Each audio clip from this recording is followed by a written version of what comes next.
Welcome to the Focused Fundraiser, where we discuss how to focus on the right fundraising practices. Because doing more shouldn't be the goal as fundraisers, doing what matters most should be. The goal with this time is to hear from successful fundraisers who are in the trenches and who are willing to share those hard-earned practices that they've built up and they use on a daily basis. Today, I am joined by Frances Roen. Frances is the founder of Fundraising Sol. Frances, welcome. Hi, thank you. Thanks for having me. Yeah, let's get into your career because you started in a leadership roles in fundraising Right. with nonprofits, and then you moved and pivoted into the consultancy of Fundraising Sol. Can you share what brought you into fundraising in the first place, and what prompted you to pivot into Fundraising Sol?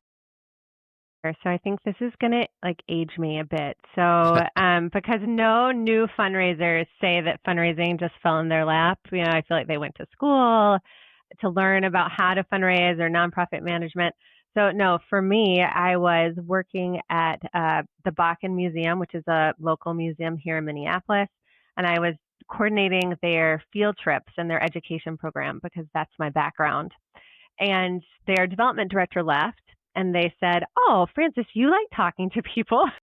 Do you want to do this job? We're not going to pay you anymore." And, being like 22, I was like, yeah, that sounds like a great deal. I'll give that a go. And I ended up really loving it. And so then I stayed there in fundraising. And then I started looking for other fundraising roles after I realized, you know what? I'm a much better fundraiser than a direct service provider. I was a terrible direct service provider, which is why teaching was not a fit for me. I was like the one adult standing, the teacher standing at their classroom door, like, please, an adult, come talk to me. I'm like with all these 7-year-olds all day long. So I just realized that it was a perfect fit for me, being able to support people who were excellent direct service providers by helping them find the resources they need to do their job. That's That so answered great. half your question. I Yeah, don't think I so got then to the other half. then you pivot into consultancy Right. world, into building your own business and working with fundraisers. Tell me about that pivot. What was hard about it? What was the transition like? Yeah. So in 2018, I always say I broke up with my dream job. I had been actively fundraising and development positions at that point for about 15 years. And, I just came to a place with my last role where I was experiencing really severe burnout, or that's what I was identifying it as. Now looking back, hindsight is 2020, I realized that what was really happening was kind of a values misalignment. And that's not to place blame on the organization or, to blame how I was feeling. It just that is what happened. Like any relationship, we started out really values aligned and then things shifted for the organization and leadership and programs evolved and we kind of went like this. And that was the cause, and the symptom I was feeling was just kind of emotional turmoil and burnout around that. And so I stepped away knowing that I wanted to do something that would help other fundraising professionals not feel that way. In talking with other fundraising professionals, I was hearing the same thing. Not values misalignment, but like I'm feeling really burnt out. This is so exhausting. So Fundraising Soul was actually founded kind of our foundation is built on that the wellness piece, that the health of your organization is only as strong as the health of your team. So we think of fundraising as a program, and if the people running that program are not in a healthy mind space for whatever reason, then your organization, the resources you can build are going to suffer because of that.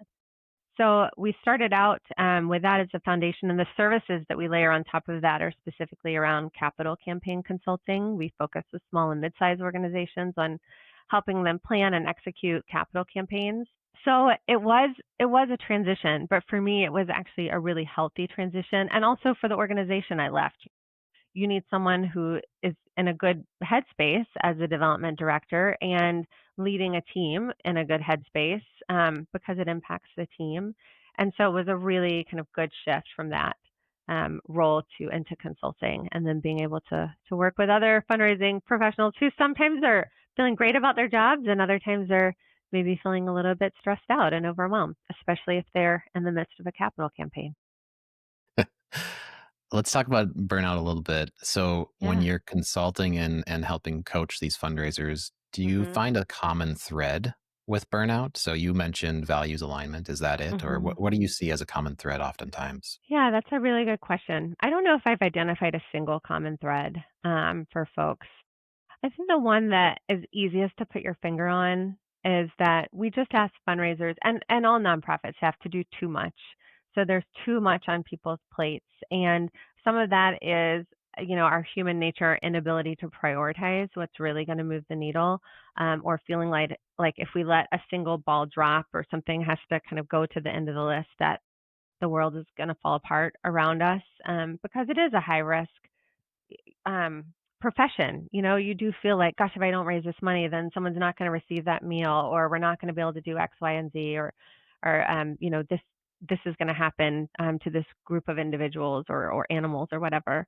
So I think the biggest thing is, I don't know that there's a common thing, Rob. I think prioritizing is one of them. I think values misalignment, if you really get in and can dig deeper, that exists for a lot of people too.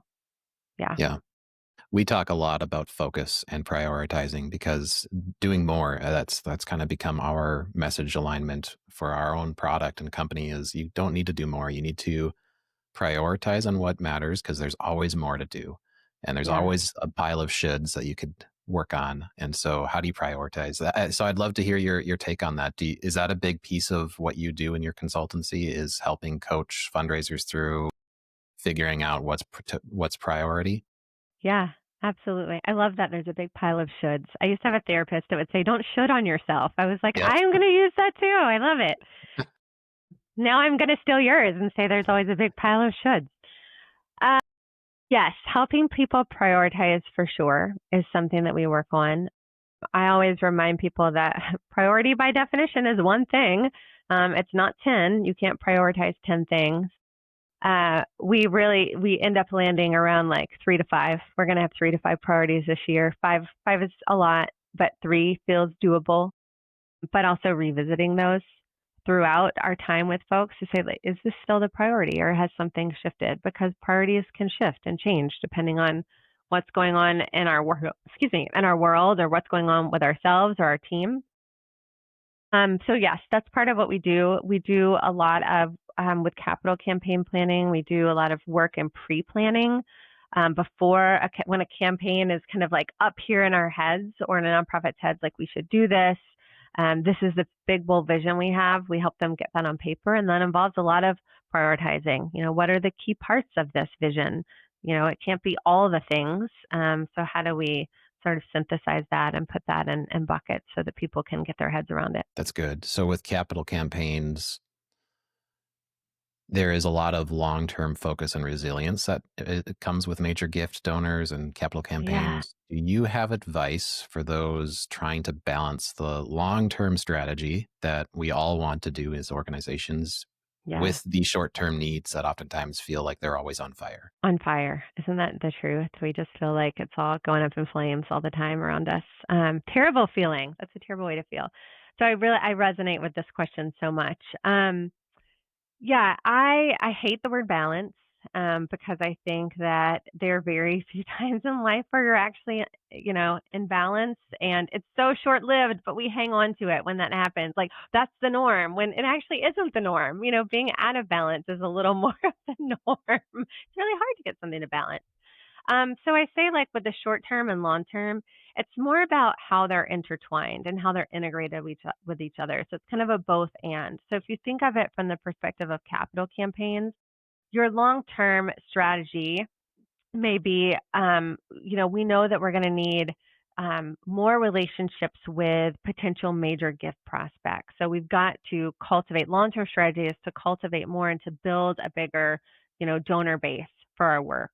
And so the short-term strategy then becomes, okay, what are those things that we're doing in this moment or in the next, 6 months, 3 months, year to do that? So that could be, yeah, when the annual appeal goes out, we got to get that written. We have to have a plan around what that looks like, to have phone calls and to bring people into that work. If our long-term goal is to build relationships with institutional funders, are we having conversations? Is there a conversation scheduled next week with a program officer So I think it's less about like they have to work together. They can't be two separate things. The short-term needs can't be totally separate from the long-term goal. Or then, right, yeah, you're just constantly, it's a treadmill to-do list as opposed to actually moving you forward towards where you want to go. That's good. Part of that is prioritize. So your inbox is full, your team is asking you questions. The Yeah. nonprofit sector, I will continue the analogy of your hair on fire. Mhm. There's always something political happening. How do you how do you coach those and how did you do it yourself when, I mean, you were a fundraiser for many years? How do you prioritize and make sure that you can focus in on the proactive things and not only focus on the reactive pieces each week? Yeah. I feel this question too. These are all kind of hitting home for me as a business owner. Yeah, I felt sort of the same things as I bet many, nonprofit professionals still feel. Like the inbox is full, you have the team, you have maybe more clients than you have team for, and you're growing that, doing all of those things. So that feels really similar. Um, so how do we coach people on how to prioritize? I don't know if this is going to answer the question, but here's what I'm gonna say. We really focus on that idea of you can't fill others' cups until your cup is full. So the first priority always has to be yourself and your family, right?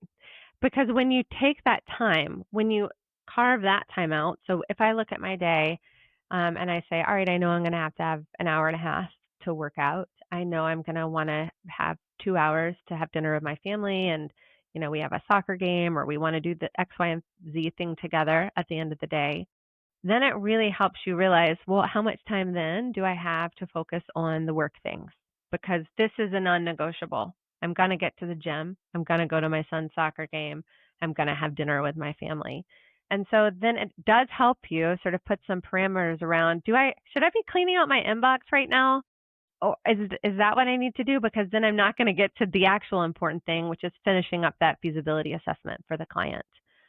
So I always say, like, first and foremost, make sure that you're taking care of yourself. And when we coach our clients, I always disclaimer, we're not wellness professionals. I'm not a healer or a doctor or a therapist, but we always bring to the forefront, like, how are you feeling right now? What are you doing that's bringing you joy? How are you recharging? What's making you feel good? What's making you feel not so good right now? And we're having those conversations all the time with our team. So if Rob says, what makes me feel really good is making sure that every day I get out in nature and take a walk. And his team notices, gosh, Rob hasn't been on a walk this week. We are counting on the team and we're coaching them to say, hey, when you notice that, this is a great time for you to step up and say, "Hey, Rob, instead of meeting today, can we meet while we walk? Can we go on a walking meeting, or can I take that off your plate so you can get out and walk after lunch?" So it's about taking care of each other. So we have every meeting. We start with what we call a soulful minute, and that soulful minute is 1 minute where we have something that we reflect on or that we share, and it's all about wellness of the individual and community. I love that. And I'd assume that helps give these people permission, gives us Yeah, permission to prioritize well-being and self-well-being before we give all of ourselves to the yeah, cause, because the cause is such a huge piece. It feels like we just need to give. But if we are yeah. starting from a state of emptiness, it's hard to give more. Yeah, you're exactly right. That's exactly right. If you're starting from a place where you feel like a shell of yourself, you don't have anything to give.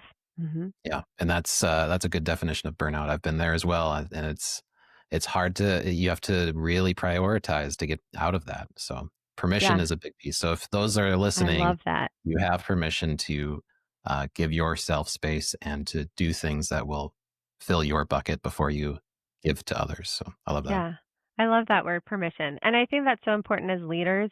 And, many development directors are in a leadership position, but, the executive director and the board really have to also give that permission by showing that and modeling that. So I just encourage those folks in leadership positions to make it okay to take that time to go for a walk or to leave early to go, pick up your kid from school. Those things are really important, and that's what's going to create a healthy team. 100% agree. So let's step back in time to when you were Mm. fundraising, and you said 15 years, correct? 15 years, yeah, before I went out on my own. So you've been doing this for a long time. You've been in the space. You've seen changes happening. What is Yeah, one thing that has one.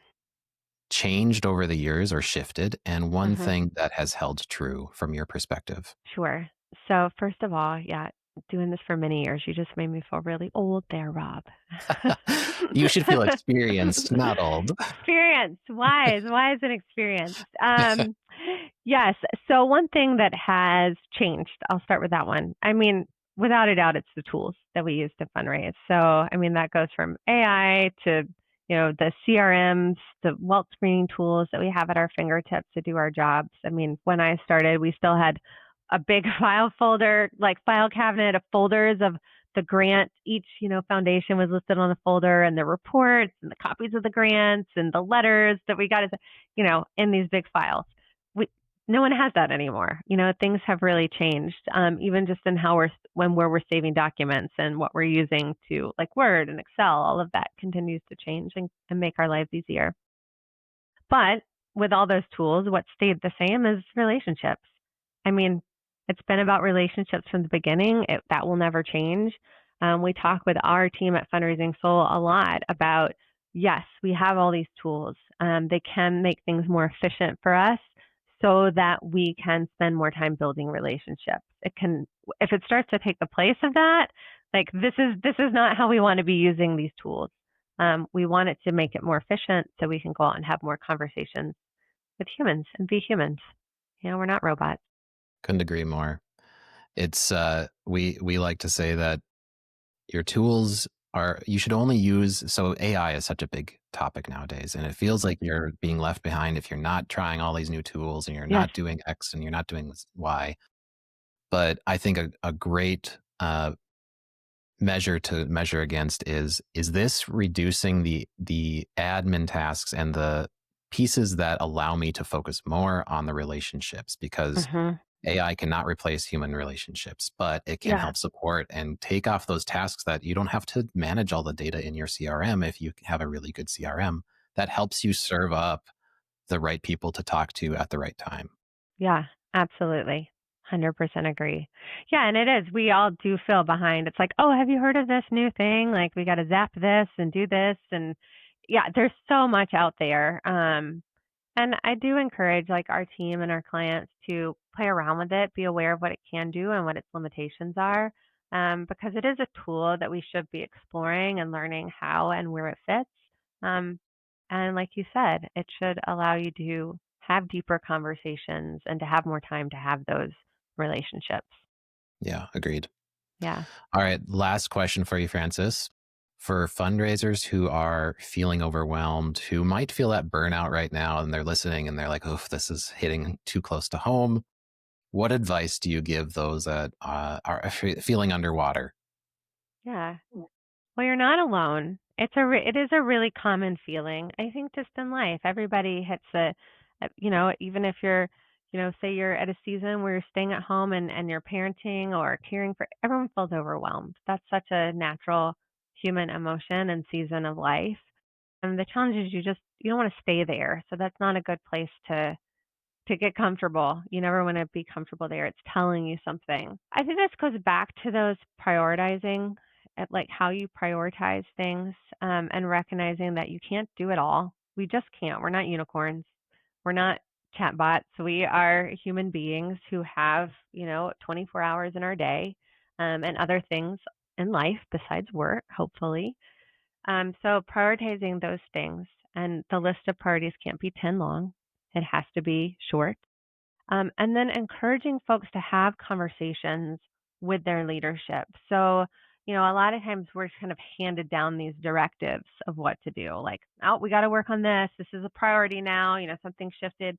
So, have your priorities written out, work with your leadership. What are our long term priorities? And then you, as the fundraiser, okay, these are my 3 things this week or this month that I'm prioritizing. And so when you get a new directive, be able to go in and feel confident and having a conversation to say, hey, I heard you say this is a priority. Here was my list this week. Which piece should drop off? Which part should I replace with this new priority so that I can fully support that? Or has this shifted our long-term priorities? Help me understand that, and how should I kind of work reverse engineer from that so I can keep my priority list short and can do the job well. I think making sure that you're having those conversations, and please, please, please, leaders, be open to those conversations.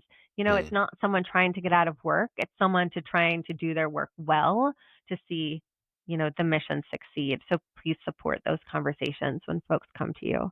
So I would say that, and I would say, again, back to that, like filling your cup. If you're feeling overwhelmed, that is like a red flag. It's a symptom. Go back and fix what is causing that. So try to determine, is it values misalignment? Is it that you're not clear on what the long-term priorities are? So you're sort of scrambling, trying to do everything. Is it that you just need to get outside or need to take your dog to the dog park or need more rest because you're on your phone all night long? Just, yeah, fill your own cup too. It's really important. There were so many good gold nuggets in there. I appreciate that. Frances, you've Yeah. given a ton of free information and free experience to fellow fundraisers. So thank you for joining. Thank you for having me. This is my first LinkedIn Live, so I'm learning All as I right. go. Yeah. Well, I am too. It's only my 10th, so we're learning together. For those that are listening, I hope that this conversation, we talked a lot about focus and prioritizing. So I hope that this conversation helps you lean into what we call the ruthless elimination of more. So if you are curious about how DonorDoc can help you do that and find clarity and build a strong donor base, please visit us at donordoc.com, and we will see you next week. Thank you. Have a great day.